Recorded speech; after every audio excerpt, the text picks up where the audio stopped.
In today's video, I will be taking a look at the 2022 House elections. I will be taking a look at who is winning the House and by how much. So this is, according to the New York Times, the current live map.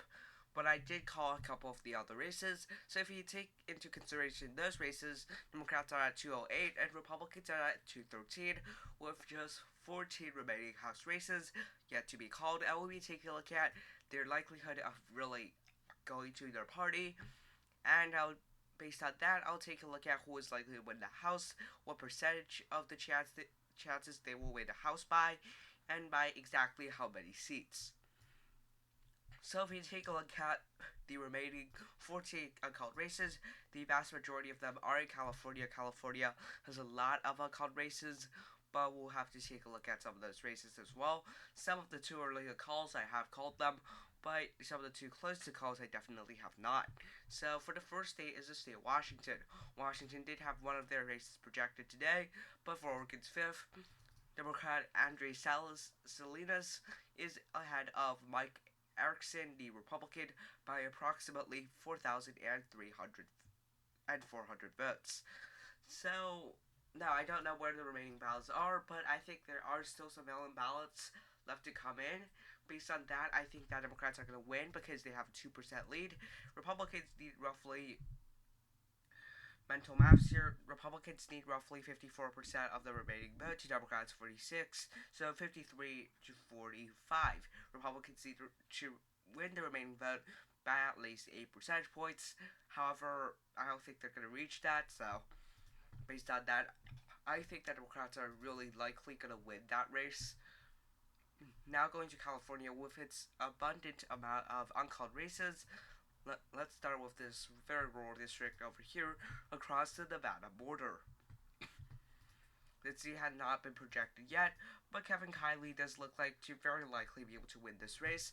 I think that this race is pretty much safe Republican at this point, but it's just not locked Republican, so I'm going to give that to the Republicans by a safe margin. Doesn't mean they're going to win by a safe margin, but I think this is very likely to get Republican, but this is just too early to call. The next race is California's 9th. I have already called that for Josh Harder.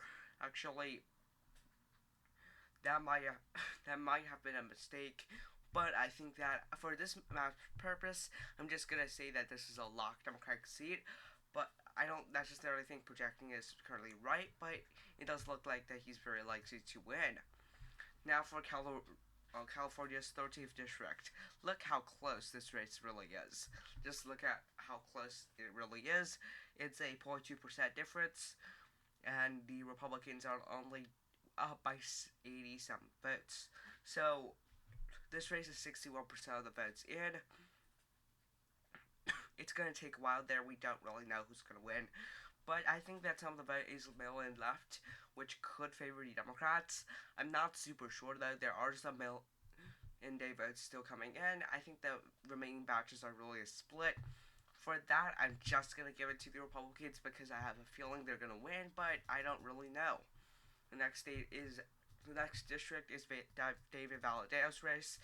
Now, the remaining vote is slightly Democratic, but by slightly is that going to be enough? I know there's about 50,000 votes left, maybe slightly more than that, we're not very sure, but about 50,000 votes left, which would be a really low turnout district, but looks like that those votes will need to break for Ruby Salas for about the same margin, around a 53-47 split for Democrats to be able to be even.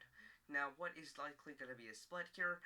I'm not super sure, but I think that Democrats will probably not reach that split because in a similar district, Mike Garcia here, he is still leading by 10 with 67% of the votes in. Mike Garcia probably will do slightly better than David Valadao, but based on how similar these two districts really are, their partisan leans were quite similar.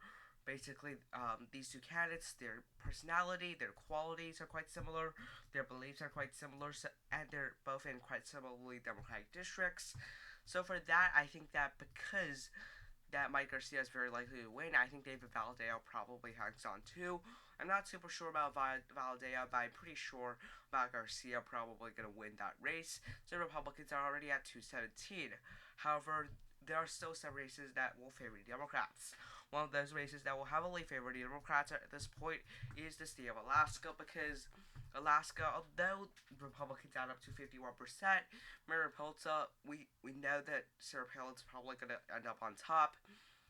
And it's been taking forever in Alaska. They don't have many residents, but it's been taking them 2 days, and they're still stuck at 80% of the votes in. 2 days ago, it was also 80% of the votes in. Regardless, Sarah Palin, if she comes up on top, about maybe 10,000 Nick Buttigieg voters won't vote, and about 5,000 will vote for Sarah Mariposa. What does that actually mean?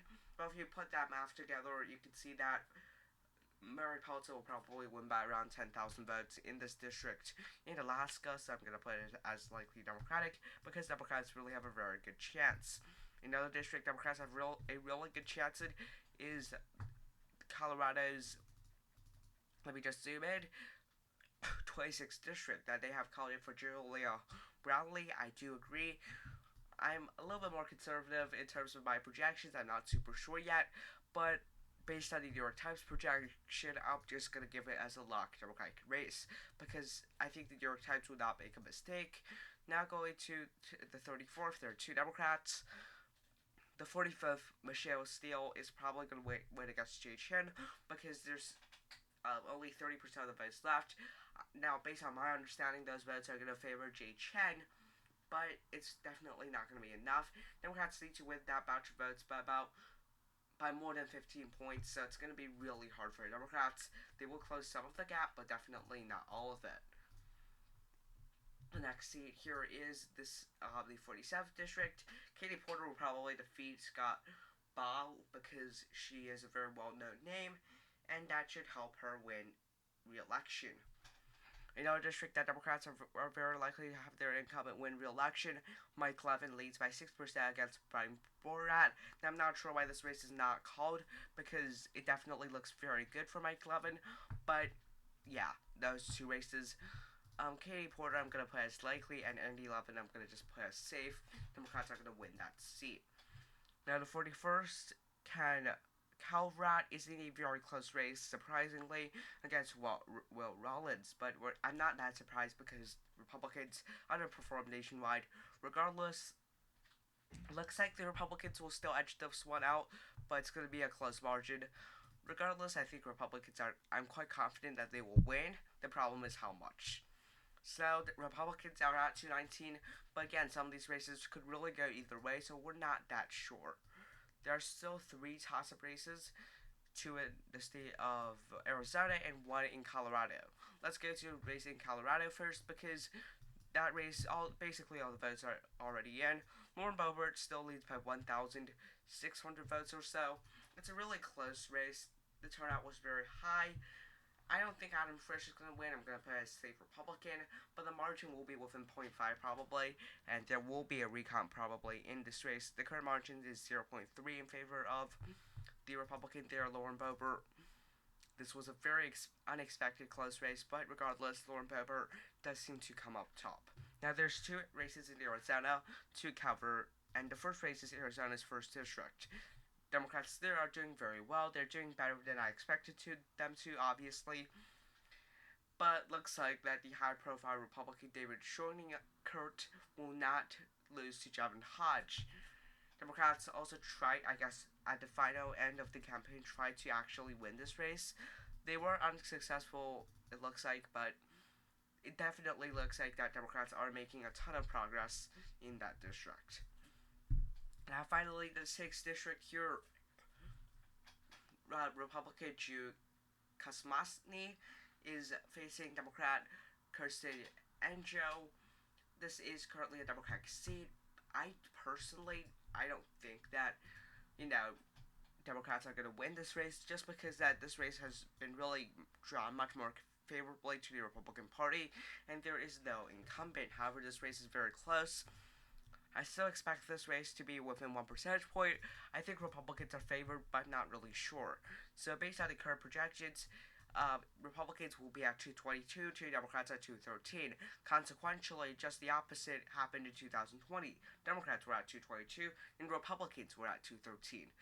However, there's still many results we don't really know about, and Democrats could still technically, in the slimmest of all chances, win some of the races and end up winning the House. I don't really know at this point, but either way, thank you for watching this video. Be sure to like and subscribe to our YouTube channel for analysis like this. Thank you for watching. Have a nice day.